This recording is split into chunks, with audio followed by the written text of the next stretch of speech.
বন্ধুরা, কেমন আছেন সবাই? আমরা কোথায় চলে আসছি আজকে? স্বপ্ন ছোঁয়া পরিচালনা প্রত্যাশা।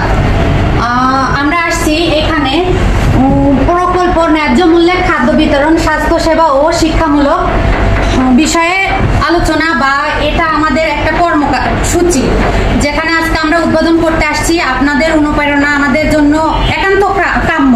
আপনারা সবাই আমাদের পাশে থাকবেন এবং এই পরিচালনা যে করছে আমাদের প্রাণপ্রিয় মালিক ভাই, সে যদি আমাদের মাঝে এখন থাকে তাহলে আসলে আমি একটু খুব খুশি হব, কারণ তিনি আমাদের ডিলার এক কথায়। আর দ্বিতীয় কথা, এটা আমাদের রাজশাহী অলকানমুড়ে